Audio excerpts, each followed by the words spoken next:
अच्छा sir, last class तक हमने ये देख लिया था कि अगर आपको ये देखना है कि किसी कंपनी का ऑडिट करते हुए एक शेयर होल्डर को या उसके यूज़र को क्या मटेरियल चीज़ लगती है, क्या अमाउंट, क्या थ्रेशोल्ड मटेरियल होगा, तो वो यही कहता था हमें कि भाई आप देखें उसको क्या चीज़ फैसिनेट करती है। It can B revenue, it can B profit, it can B gross profit, it can B equity, ये सारी चीज़ें। पर डिपेंडिंग अपॉन के यूज़र का फोकस क्या है, फिर वो कहता है कि भाई आप देखें कि इस पे अप्रोप्रिएट बेंचमार्क पे अप्रोप्रिएट परसेंटेज लगाएं। That will depend upon your risk assessment. कि भाई अगर आपका रिस्क ज़्यादा है तो आपकी परसेंटेज कम होगी, क्योंकि आप ये कहेंगे कि भाई मेरे लिए कम से कम अमाउंट भी मटेरियल होगी क्योंकि मेरा रिस्क एपेटाइट कम है। ये चीज़ सीखी। फिर हमने कहा कि भाई अगर आपका बेंचमार्क वॉलेटाइल है तो आप फिर उस वॉलेटाइल बेंचमार्क को पिक नहीं करेंगे। और फिर हमने ये सीखा था कि ऐसा भी हो सकता है कि भाई आपके पास जो बेंचमार्क आ रहा है वो टेक्निकली उसके अंदर कुछ एबनॉर्मल चीज़ें भी हों जो यूजुअल नहीं हों। लेट्स से कि मैंने कहा कि भाई आपने इस साल कोई ऑपरेशंस बेचे या कोई एक पीपी बेचा तो वो यूजुअल गेन नहीं है तो आप उसको हटाएंगे। एक लिटिगेशन चल रही थी उसका वन ऑफ एक्सपेंस आ गया तो वो यूजुअल नहीं है, यानी एबनॉर्मल चीज़ें आपके प्रॉफिट में शामिल है। दैट मीन्स कि आप सबसे पहले अपने प्रॉफिट को या अपने बेंचमार्क को नॉर्मल करेंगे। यहाँ तक हमने सीख लिया था। आए जी इस किस्से कहानी को आगे बढ़ाते हैं, यानी ऑल टुगेदर अभी मैं तुम्हें बात बताऊं हमने अब तक क्या सीखा। कि जब आप ऑडिट कर लेते हैं और ये देखते हैं कि भाई मेरी जगह जगह जो भी मिस स्टेटमेंट्स हुई हैं मैं उसको सम करूं, एग्रीगेट करूं, तो उन सब का एग्रीगेट मेरे मटीरियलिटी थ्रेशोल्ड से ऊपर जाना नहीं चाहिए। और क्यों नहीं जाना चाहिए? क्योंकि this amount is considered to be material from the perspective of share holders, और वो आपके लिए भी मटीरियल है।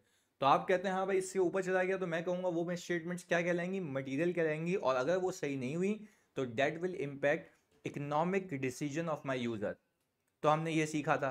अच्छा जी, अब इसके आगे आप ये सीखें कि सर ऑडिटर मटीरियलिटी का इस्तेमाल कहाँ कहाँ करता है। हम आपको सीधी सीधी जबान में बताते हैं। भाई ऑडिटर मटीरियलिटी का इस्तेमाल करता है ऑडिट को प्लान और परफॉर्म करते वक्त। पहली चीज़ क्या कह रहा हूँ? ऑडिट को प्लान और परफॉर्म करते हुए वो सिखाता हूँ।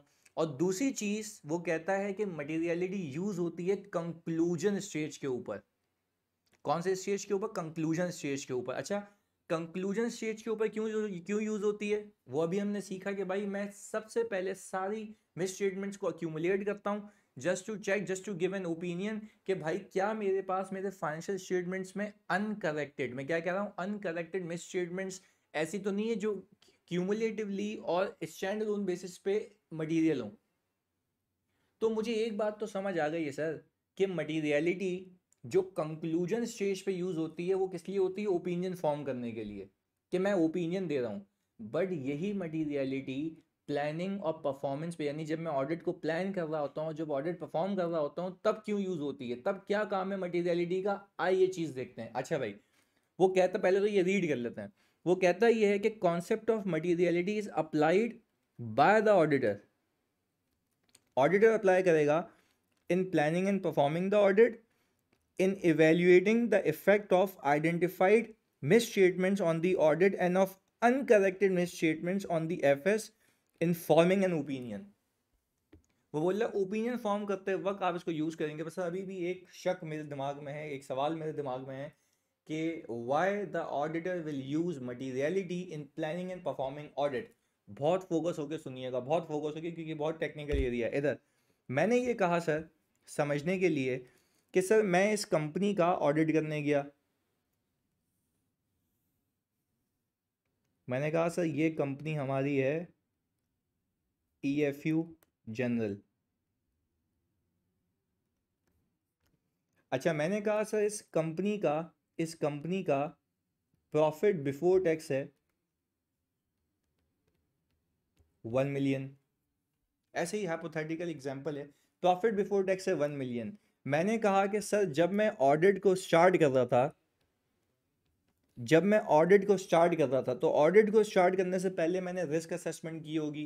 रिस्क असेसमेंट, अंडरस्टैंडिंग ली होगी एंटिटी की, इन्वायरमेंट की, इंटरनल कंट्रोल की। अंडरस्टैंडिंग कह रहा हूँ मैं, जिससे मुझे जगह जगह पता लगा होगा रिस्क क्या है, क्योंकि मैं आपको पूरी कनेक्टिविटी के साथ लेके चल रहा हूँ ऑडिट के अंदर आगे।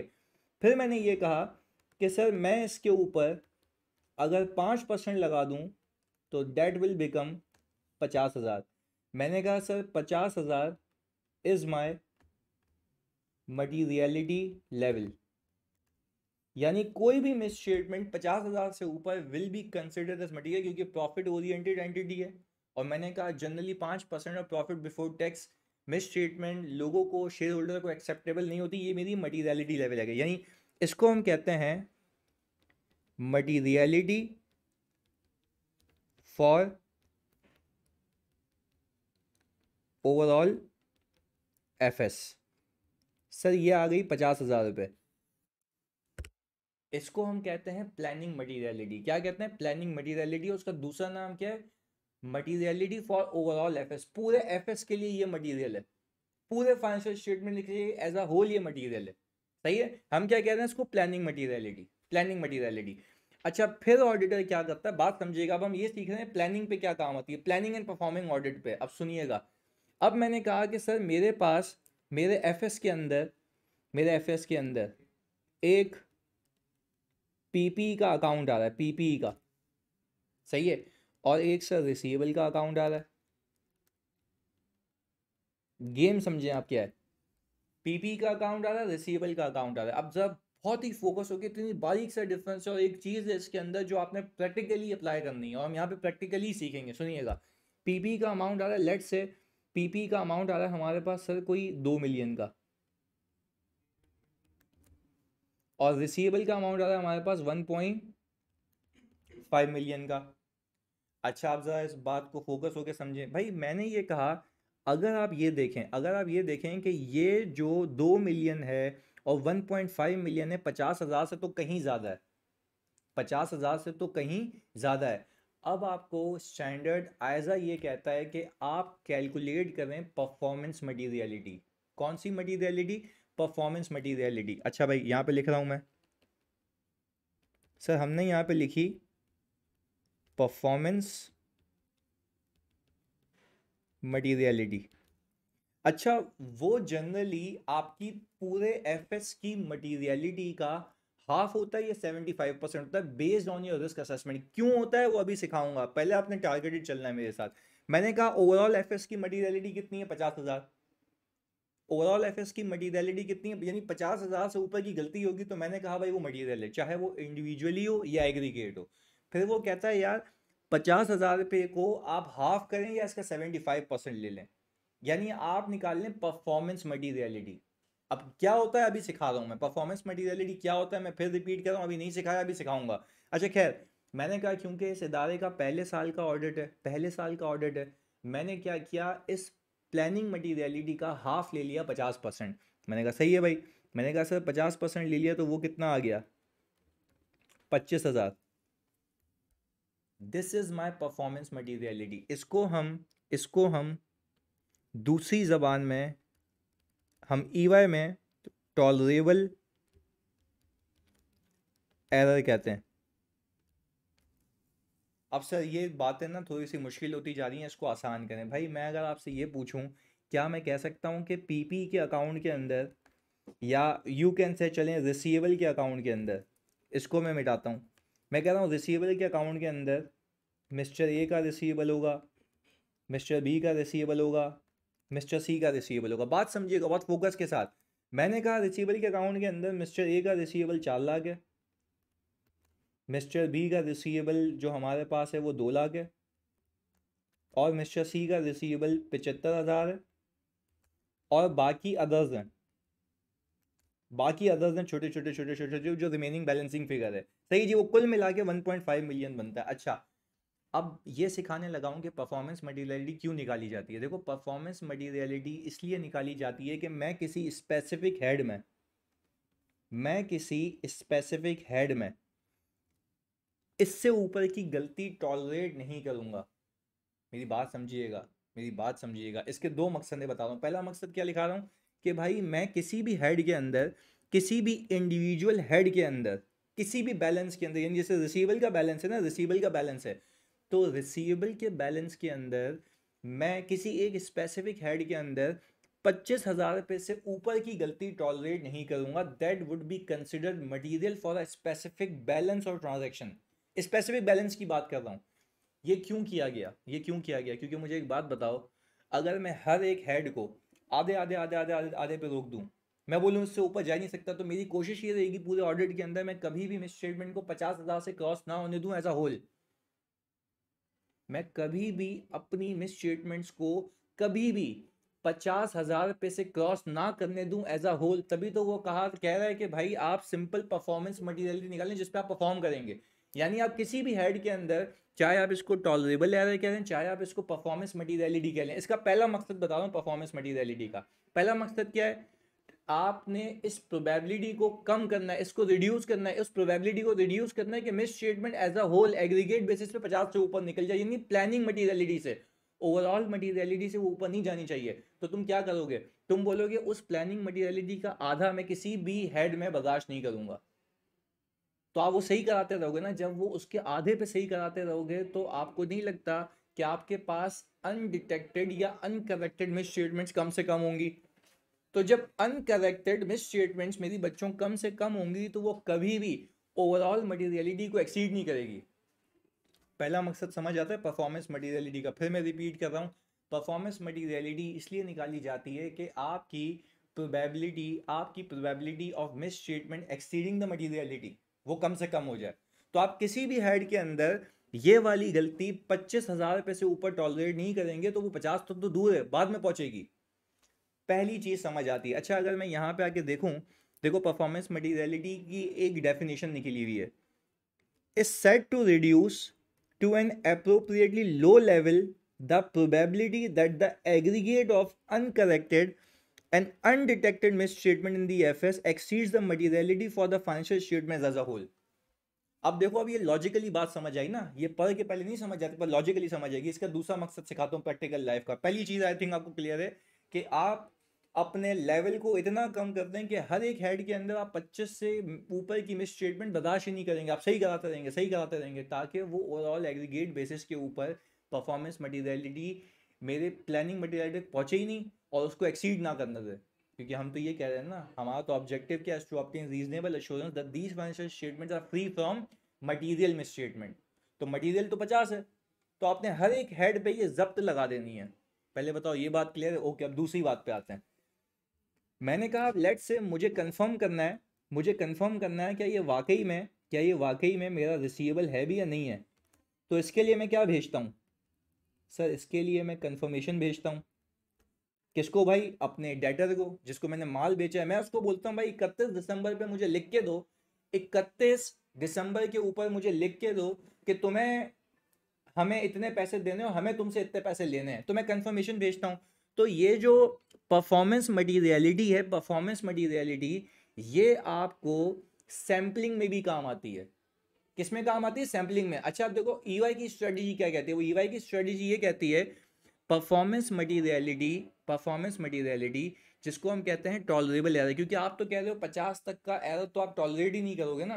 तो वो कह रहे हैं 50 से ऊपर के जितने भी बैलेंस होंगे, यानी आपकी परफॉर्मेंस मटीरियलिटी से ऊपर के जितने भी बैलेंस होंगे किसी स्पेसिफिक हेड के अंदर, आप उन सबको कंफर्मेशन भेजोगे। यानी सर मैं इन सबको क्या भेजूंगा? कंफर्मेशन भेजूंगा। यानी जो परफॉर्मेंस मटीरियलिटी के ऊपर है, क्योंकि मैं कह रहा हूं उसमें तो मैं रिस्क ही नहीं ले सकता, इसमें तो मैं रिस्क ले ही नहीं सकता, क्योंकि उसमें इंडिविजुअल बैलेंस मेरा परफॉर्मेंस मटीरियलिटी के ऊपर, क्योंकि वो गलत हो गया तो मतलब समझो कि वो तो छप्पर फाड़ के परफॉर्मेंस यानी मेरे टॉलरेंस के ऊपर चला गया, तो वो तो मैं टॉलरेट ही नहीं कर सकता। फिर वो क्या कहता है? फिर जो अदर्स बच गए, छोटे छोटे अदर्स कैसे हो सकते हैं? किसी का 5,000 बैलेंस, किसी का 2,000 बैलेंस, वो कुल मिला के इतने सारे लार्ज नंबर है, लार्ज नंबर क्वांटिटी इतनी है उन डेटर्स की कि सबको कंफर्मेशन भेजना प्रैक्टिकली इम्पॉसिबल है। तो उसमें मैं क्या कर लूंगा? सैम्पलिंग। तो एक तरीका परफॉर्मेंस मटेरियलिटी का एक और फायदा यह है कि आप जब परफॉर्मेंस मटेरियलिटी निकाल लेते हैं तो आप कहते हैं कि भाई इस परफॉर्मेंस मटेरियलिटी के ऊपर जो भी बैलेंसेस होंगे, अब एक्सपेंस की एग्जांपल ले लो।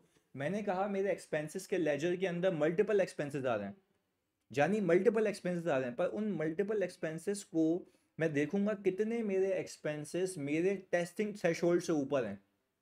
टेस्टिंग थ्रेशोल्ड मतलब क्या? टॉलरेबल एरर से ऊपर है, क्योंकि वो तो मैं बर्दाश्त ही नहीं करूंगा ना, उसको तो मैं चेक करूंगा ही करूंगा। बाकी जो उसके नीचे है, यानी 25,000 रुपये से जो नीचे है, अच्छा 25,000 रुपये से मैं ये नहीं कह रहा कि ओवरऑल 25 से एक्सपेंस नीचे हैं। जैसे इस एग्जाम्पल के अंदर मैं अगर 675 कहूँ, 675 हो गया ये, तो मैं कहूँ कि 25,000 और डाल दो इसके अंदर, और बाकी हमारे पास 675 वो कितने हो गए, 825। तो 8,25,000 रुपये अगर मैं रिसीवेबल की बात करूं तो यहाँ पे तो अदर्स में तो 825 आ गए ना, पर 825 इंडिविजुअली छोटे छोटे बैलेंसेस हैं, 2,000, 1,000, 2,000, 1,000, 5,000, 6,000, वो कोई भी 25 से ऊपर का नहीं है। तो क्या उसको चेक नहीं करूंगा? या उसको चेक करूंगा, बस सैम्पलिंग पे करूंगा, ताकि मेरे पास जवाब हो। सैम्पलिंग कैसे होती है वो एक अलग टॉपिक है, सैम्पलिंग में सिखाऊंगा। पर पहले बताओ क्या ये बात समझ आ रही है कि सर हमें इस परफॉर्मेंस मटेरियलिटी को दूसरा मकसद क्या यूज करने का, सैम्पलिंग के लिए। यानी वो बोलता है कि किसी भी स्पेसिफिक हेड में जो भी अमाउंट इसके ऊपर होगी वो तो आप हमें 100% टेस्ट करोगे, वो तो आप 100% टेस्ट करोगे। 100% टेस्ट क्यों करोगे सर? क्योंकि मेरी टॉलरेंस ही नहीं है। अब एक्सपेंसेस के लेजर के अंदर मैं कह रहा हूँ कि भाई रिपेयर एंड मेंटेनेंस के एक्सपेंसेस हैं, अब जो भी रिपेयर एंड मेंटेनेंस का एक्सपेंस 25,000 से ऊपर होगा वो तो मैं चेक करूंगा, वो तो चेक होगा, उस पर कोई माफी नहीं है। पर उससे नीचे जो छोटे छोटे एक्सपेंसेस होंगे उन सब पे सैम्पलिंग कर लूंगा। क्योंकि सैम्पलिंग के अंदर आपने बचपन में सीखा होगा, जो मैं बाद में भी सिखाऊंगा, सैम्पलिंग में each and every item has a equal chance of selection. पहले बताओ यहाँ तक बात क्लियर है? अच्छा जी, अब सर मुझे समझ आ गई कि परफॉर्मेंस मटीरियलिटी क्या होती है। मटीरियलिटी क्या होती है और ये इसलिए निकाली जाती है कि मैं इस प्रोबेबिलिटी को इतना रिड्यूस कर दूं कि अनडिटेक्टेड, यानी अच्छा देखो यहाँ पे एक चीज तुम लोगों ने नोट की होगी, probability that the aggregate of uncorrected और अनडिटेक्टेड। अनडिटेक्टेड का मतलब ये है कि भाई मैं इतनी प्रोबेबिलिटी कम कर रहा हूं कि कुछ डिटेक्ट होने से रह जाए। तो वो कैसे? क्योंकि आप देखो परफॉर्मेंस मटीरियलिटी जो 25,000 है वो आपकी मटीरियलिटी का आधा है, उससे ऊपर तो आप सब चेक कर रहे हो किसी भी स्पेसिफिक हेड में, और उससे नीचे पे सैंपलिंग कर रहे हो जिसमें भी हर एक आइटम का सेलेक्ट होने का चांस क्या था, इक्वल था। तो क्या आप ये बात समझ पा रहे हैं बच्चों कि इसमें प्रोबेबिलिटी ऑफ अनडिटेक्टेड मिसस्टेटमेंट कम से कम हो जाती है? अब खुद सोचो, अगर अगर मेरा रिस्क ज्यादा है, अब गेम समझो, अगर मेरा रिस्क ज्यादा है तो हो सकता है मैं परसेंटेज और कम करूं, क्योंकि जितनी मेरी प्लानिंग मटीरियलिटी कम होगी उतनी मेरी परफॉर्मेंस मटीरियलिटी भी क्या होगी, कम होगी। तो जितनी मेरी परफॉर्मेंस मटीरियलिटी कम होगी उतनी मैं चीजें ज्यादा चेक करूंगा। पहले बताओ यहाँ तक बात क्लियर है बच्चों? तो ये वो टेक्निकल एरिया जो मैंने आपको दिमाग में चिपका के फिक्स करना था। क्लैरिटी है? अच्छा भाई, यानी सर अब मुझे ये समझ आ गया कि परफॉर्मेंस मटीरियलिटी क्या होती है। खैर, अब सर अब इसको रीड करते हैं। Concept of materiality is applied by the auditor in planning and performance of audit. Planning performance दोनों बता दिया मैंने आपको। दूसरी चीज, in evaluating the effect of identified misstatement on the audit and of uncorrected misstatement on the FS in forming an opinion। तो यानी sir पहले मैं मटेरियलिटी को ऑडिट करने के लिए यूज करूंगा और फिर उसको ओपिनियन फॉर्म करने के लिए यूज करूंगा। पर जब ओपिनियन फॉर्म कर रहे होगे तो आपने ये देखना है कि सारी अनकरेक्टेड मिसस्टेटमेंट्स का सम परफॉर्मेंस मटेरियलिटी के ऊपर नहीं, मटेरियलिटी के ऊपर नहीं होना चाहिए, क्योंकि वो ओवरऑल एफएस के बेस पे आप ओपिनियन दे रहे हैं, क्योंकि ओपिनियन किसी स्पेसिफिक हेड पे नहीं होता, पूरे एफएस के ऊपर होता है। पहले बताओ यहाँ तक बात क्लियर है? These are the very technical things which we are discussing today. और मैं, मेरा मकसद ही यही है इसको आपको डिटेल में कराने का कि आपका कॉन्सेप्ट क्लियर हो इस चीज का। सेट है जी? अच्छा, फिर वो कहता ही है, फिर वो कहता ही है कि भाई ये थ्योरी है क्योंकि आपको पता होनी चाहिए, determination of materiality is a matter of professional judgment. ऐसी बात है, हमने कहा जजमेंट है कि भाई यूजर का फोकस किस पे होगा। Affected by the auditors perception of the financial information needs of the user. याद है क्या चीज फैसिनेट करती है, क्या चीज उसको चाहिए, वो सारी चीजें वो इस अलग तरीके से समझाई है मैंने, पर उसकी अंग्रेजी है। अच्छा भाई, वो कहता ही है कि भाई बेंचमार्क यूज फैक्टर्स दैट में affect the identification of an appropriate benchmark. कौन से फैक्टर्स आपके भेजे में होने चाहिए जब आप किसी बेंचमार्क को सेलेक्ट करेंगे? Elements of the financial statements, भाई एसेट है, लाइबिलिटी है, इक्विटी, रेवेन्यू, एक्सपेंस, ये मैं डिस्कस कर चुका हूं। अच्छा, whether there are items on which the attention of the user of particular entity financial statement tends to be focus. उनका फोकस किस चीज के ऊपर है, या ये सारी चीजें बता चुका हूं, ये सिर्फ उसकी अंग्रेजी है। पर you need to be very clear practically कि प्रैक्टिकलिटीज क्या है उसके अंदर। अच्छा भाई, अब सर बेंचमार्क की हम बात कर चुके हैं, ये सारी चीजें हम कर चुके हैं, अब इसको आगे लेके चलते हैं एक स्टेप। अब सर मुझे एक बात बताएं, क्या ऐसा हो सकता है कि मैं पहले मटीरियलिटी रखूं और बाद में चेंज हो जाए? समझते हैं। सर मैंने कहा, मैंने मटीरियलिटी सेट की और वो सब्सिक्वेंटली चेंज हो जाए। सर बिल्कुल हो सकती है, सब्सिक्वेंटली चेंज हो जाए।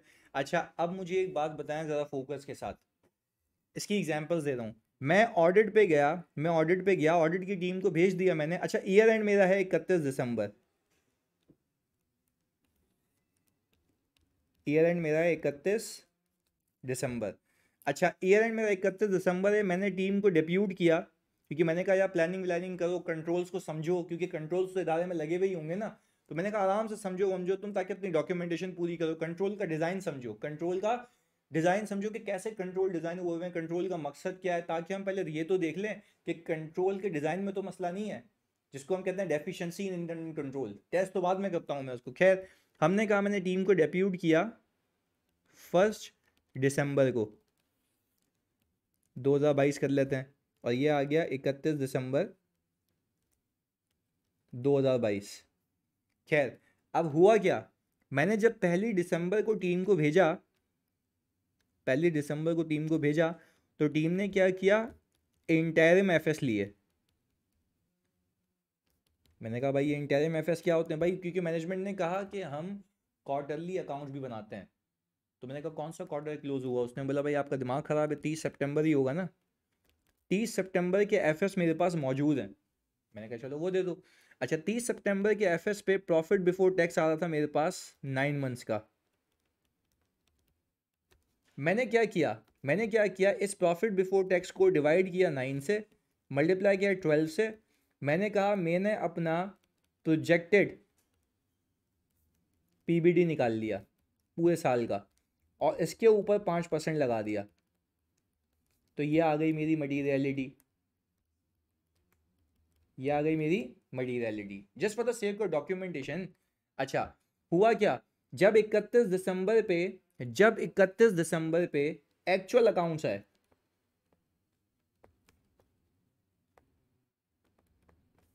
जब 31 दिसंबर पे एक्चुअल अकाउंट्स आए, तो एक्चुअल अकाउंट्स में जो प्रॉफिट बिफोर टैक्स है वो मेरा ड्रास्टिकली चेंज था। हाँ भाई वो 31 दिसंबर पे ड्रास्टिकली क्या था बच्चों, चेंज था। तो अब मुझे एक बात बताएं आप कि सर जब वो ड्रास्टिकली चेंज है तो क्या मेरा पीबीडी चेंज हो गया? यस सर, जब मेरा पीबीडी चेंज हो गया तो उस पर लगने वाली परसेंटेज भी क्या होगी, चेंज होगी। देखो माइनस का फर्क होगा, we will let it go, और हम डॉक्यूमेंट कर देंगे अपनी वर्किंग फाइल में, अपनी ऑडिट फाइल में, कि भाई क्योंकि स्लाइड से चेंज था इसलिए हमने अपनी मटीरियलिटी को उतना ही रखा, क्योंकि इतना मटीरियल चेंज नहीं है। बट हाँ if there is a material change, तो आपने अपनी प्लानिंग मटीरियलिटी जो पहले निकाली होगी अब वो क्या हो जाएगी, रिवाइज हो जाएगी। तो वन ऑफ द रीज़न ये है कि अगर आप इंटरिम एफएस को यूज़ करके प्रिलिमिनरी मटीरियलिटी निकाल लेते हैं तो हो सकता है वो बाद में चेंज हो जाए एक्चुअल रिजल्ट्स आने पे।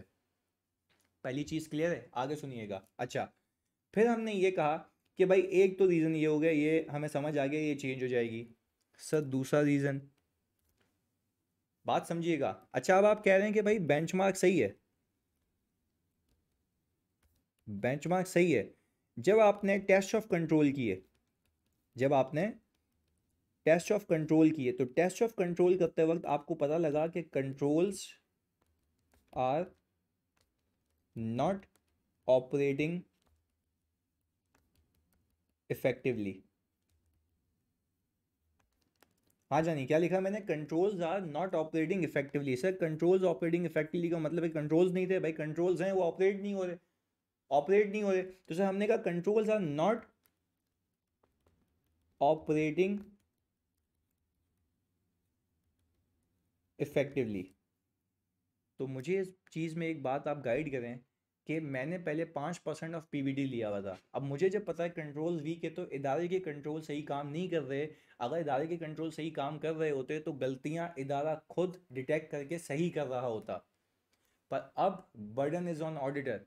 तो अब ऑडिटर क्या करेगा, अपनी प्लानिंग मटीरियलिटी को कम करेगा, उससे ऑटोमेटिकली परफॉर्मेंस मटीरियलिटी कम होगी। तो जितनी मेरी परफॉर्मेंस मटीरियलिटी कम होगी उतनी चीज़ें मैं ज़्यादा चेक करूँगा, क्योंकि उसके ऊपर ज़्यादा चीज़ें आएंगी।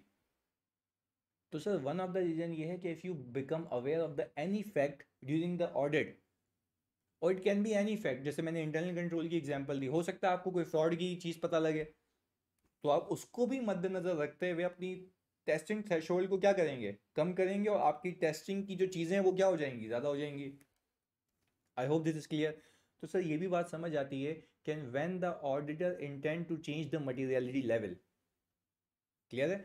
अच्छा भाई, सर जब मुझे ये बात समझ आ गई कि वो कब चेक करेगा, तो ये देख लेते हैं कि ऑडिटर को डॉक्यूमेंट क्या क्या करना है। भाई ऑडिटर की जिम्मेदारी लगाइए कि जब आप ऑडिट करेंगे ना, तो क्योंकि कल को आपका कोई ऑडिट करेगा, आपको चेक करे आपने ऑडिट सही तमीज से किया तो नहीं किया था, आईकैप आए तो आईकैप को पता हो कि भाई ऑडिट डॉक्यूमेंटेशन के अंदर कौन सी अमाउंट या फैक्टर कंसिडर किए गए थे इन डिटर्मिनेशन। यानी अगर लेट से मैं प्रॉफिट बिफोर टैक्स ले रहा हूं तो मैं लिखूंगा since the company is profitable and it has a history of profitability. Hence, we have taken profit before tax as a benchmark for the purpose of considering materiality. फिर percentage की बात करूंगा, since this is the first year of audit, so we have taken the lower percentage. और अगर first year नहीं है, हम regular basis पे इसका ऑडिट कर रहे हैं रिकरिंग ऑडिट से, तो हम कहेंगे हाँ भाई हमने एक नॉर्मल परसेंटेज लिए। क्यों? क्योंकि हमारा रिस्क एपेटाइट इतना मतलब मसला नहीं है। बात क्लियर है? अच्छा आप सर एक सवाल मैं आपको दिखाता हूँ सीए फाइनल का, होप दिस इज विजिबल। ये पुराना है, मटेरियलिटी पे बड़ा बेहतरीन सवाल आया था, तो फोकस होकर देख लेते हैं कि इसमें उसने पूछा क्या था। मैं सवाल में आऊँ तो वो कहता है determine the materiality for the financial statements as a whole. As a whole यानी वो किसकी बात कर रहा है? सर प्लानिंग मटेरियलिटी की बात कर रहा है, परफॉर्मेंस की बात नहीं कर रहा। And also discuss the basis benchmark adopted by you in this regard.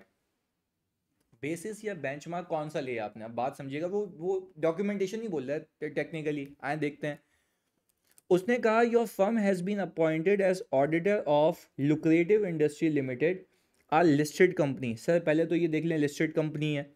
For the year ended 31 March 2015 LILFS for 5 years depict the following. उसने आपको कुछ जजमेंट के लिए दिया हुआ है। अच्छा खैर, सेल्स दी हुई है, प्रॉफिट बिफोर टैक्स दिया हुआ है, प्रॉफिट आफ्टर टैक्स दिया हुआ है, टोटल एसेट्स दिए हुए हैं। अच्छा अब मुझे ये देखना है, एक तो लिस्टेड कंपनी है और आप देखें हिस्ट्री इसकी, ये प्रॉफिटेबल है, ये प्रॉफिटेबल एंटिटी है। अच्छा प्रॉफिटेबल भी है तो इसका प्रॉफिट इतना वॉलेटाइल नहीं है, नॉर्मल ग्रोथ हो रही है इसकी, कोई मसले वाली बात नहीं है। ऐसा होता है ना कि कम हो फिर मतलब एक्सेप्शनली ज़्यादा हो जाए। बट एक चीज़ नज़र आ रही है 2014 वर्सेस 15 में ये एक्सेप्शनली ज़्यादा हुआ, और ये आपकी नॉलेज डेवलप तब होगी जब आप ज़्यादा से ज़्यादा सवाल करेंगे। तभी मैं आपको ये टेक्निकल सवाल खुद करवा रहा हूँ। इधर देखिएगा, मैंने कहा सर यहाँ पे एक्सेप्शनली चेंज हुआ है, अब क्यों चेंज हुआ है आए देखते हैं। तो वो वाला कॉन्सेप्ट याद है कि अगर आपके पास कोई एबनॉर्मेलिटीज़ होंगी प्रॉफिट के अंदर, तो you need to consider it to in order to make your profit normal. Normalize करना होगा आपको प्रॉफिट को। सुनिएगा फोकस के साथ। रेवेन्यू फ्रॉम एक्सपोर्ट्स है, लोकल सप्लाईज है, cost of sales and admin expenses है, gain on sale of office building है। अच्छा तो आप ज़रा फर्क देखें, लास्ट ईयर के पीएनएल में ये 901 मिलियन नहीं है, मतलब सही ये वन ऑफ गेन है ना। Gain on sale of building तो वन ऑफ गेन है, अगर आप इसको इंक्लूड करके मटीरियलिटी निकाल लेंगे वो तो ज़्यादा आएगी, और आपके पास जो परफॉर्मेंस मटीरियलिटी आएगी वो भी ज़्यादा आएगी। तो जो परफॉर्मेंस मटीरियलिटी ज़्यादा आएगी तो आपके पास जो इंडिविजुअल हेड के अंदर टेस्ट करने के लिए चीज़ें होंगी वो फिर कम से कम होंगी, क्योंकि आप बोलोगे इससे ऊपर की जो चीज़ें, जैसी बात है ज़्यादा अमाउंट आएगी तो उससे ज़्यादा की प्रोबेबिलिटी कम होती है ना, हायर अमाउंट वाली। सिंगल अमाउंट हायर होगी, प्रोबेबिलिटी क्या होती है? कम होती है। तो ऐसा नहीं हो कि अल्टीमेटली आप चीज़ों को चेक कम करें। तो रिस्क ऑफ अनडिटेक्टेड, मेरी बात समझिएगा, risk of undetected miss statement ज़्यादा हो जाएगा। रिस्क ज़्यादा हो जाएगा ना कि हो सकता है कुछ डिटेक्ट ना हो, क्योंकि मैं फिर ज़्यादा चीज़ों पे सैम्पलिंग कर रहा। आई होप दिस इज क्लियर। ये टेक्निकल बातें हैं तभी मैं एक एक करके क्लियर करता हूँ आगे। फिर वो कहता है अदर प्रोविजन राइट ऑफ है और प्रॉफिट आफ्टर टैक्सेशन दिया हुआ है। खैर नीचे देखते हैं क्या कहता है। बोला during the year an increase in export and local sales was noticed due to new agreement with the foreign customer. A supply is made to government for flood affected people. देखो फॉरेन कस्टमर से agreement हुआ वो तो normal business है, वो मसला नहीं है। पर ये देखो कि गवर्नमेंट से हमने कॉन्ट्रैक्ट किया, उसको सप्लाईज किया क्योंकि फ्लड आया था, फ्लड हमेशा आएगा नहीं ना, ये तो वन ऑफ गेन है। तो आप जरा बात समझिए इसको। फिर क्या कह रहा है, sales to new customer in government amount to rupees 105 और 225 million, markup on such sales 15%। यानी आप सर एक बात समझें कि जो गवर्नमेंट वाली सेल्स है ना, वो मुझे मार्जिन तो कमा के दिया उसने, but I doubt I believe कि वो रिकरिंग नेचर का नहीं है, वो वन ऑफ है। तो आपको अपने प्रॉफिट को क्या करना होगा, नॉर्मलाइज करना होगा आगे। फिर हमने ये कहा administrative expenses include loss of raw material amounting to rupees 210 million, यानी एक्सपेंस 210 मिलियन का बुक हुआ है, सही है, ड्यू टू फायर। सर ये भी वन ऑफ इवेंट है, तो ये लेस हुआ होगा, इसको आप क्या करेंगे, ऐड करेंगे, यानी you have to make your profit normalize. आगे, during the year the head office of the company was shifted to a new premises and the old building was sold for rupees 1.2 billion. तो sir ये इसका gain आ रहा है, billion sorry. तो sir आए देखते हैं इसके सोल्यूशन में इसने क्या लिखा था। हमने कहा discussion on the benchmark adopted in the above calculation, profit before tax often forms the basis for calculating planning materiality unless it is significantly volatile. मैंने भी यही बात की, वही अंग्रेजी लिख दो कि profit before tax has been selected as the appropriate benchmark unless it is significantly volatile, but this is not the case here in this question। पहली चीज पिक की। अच्छा अब आगे देखो क्या कहता है, circumstances that give rise to an exceptional decrease or increase in such profits may lead the auditor to conclude that the materiality for the FS as a whole is more appropriately determined using a normalized profit before tax। यानी circumstances जो हैं, सही है, जो कि rise देते हैं exceptional decrease या इंक्रीज इन प्रॉफिट्स को, वो हमें मजबूर करते हैं ऑडिटर को कि वो मटीरियलिटी उस बेंचमार्क पे कैलकुलेट करे जो कि नॉर्मलाइज्ड हो। आगे, from continuing operations, figures based on past results, therefore following items are excluded to arrive at the normalized profits: sales to government, loss due to raw material and gain on sale of building। फिर वो कह रहा है further increase in sale due to new agreement is part of normal operations, therefore it is not excluded। देखो ये जब हम audit भी कर रहे होते हैं ना, ये सारी चीज़ हम लिखते हैं कि भाई हमने ये बेसिस लिए, क्यों, कल को चैलेंज नहीं हो जाओ तुम कि तुमने ये क्यों नहीं किया, तो तुम उसको लिखो ना कि भाई किस बिना पे बेसिस सबूत किया तुम्हारे पास कि तुमने ये मटेरियलिटी सेलेक्ट की है, कि एक इंडिपेंडेंट थर्ड पार्टी आके रीड करे तो उसको बात समझ आए। और sir determining a percentage to be applied to choosing benchmark involve exercise of professional judgment as either 320 suggests the rate of 5% of profit before tax, therefore it is used। और simple आपके 10 number हाथ में आ गए। Sir बात समझ आती है तो sir it's all about concept making, it's all about concept making. और फिर वो कहता ही है कि बाज़ औक़ात होता ही है कि आपके कुछ डिस्क्लोजर्स क्वालिटेटिव होते हैं। क्वालिटेटिव डिस्क्लोजर कैसे, वो तो आपके लिए मटेरियल हमेशा ही होंगे। लेट्स से मैंने आपको अगेन अगेन एग्जांपल दी है कि भाई अगर material uncertainty relating to going concern है तो उसका डिस्क्लोजर लाजमी आना चाहिए। वो मटेरियल है, एक सिग्निफिकेंट इस साल एक्विजिशन हुई है सब्सिडरी की, उसके रिलेटेड डिस्क्लोजर सिग्निफिकेंट है, मटेरियल है, तो वो कहलाते हैं qualitative disclosures. I hope this is clear. Sir materiality का चैप्टर यहाँ ख़त्म होता है, ये PDF मैं आपको दे देता हूँ सर। जज़ाकल्लाह।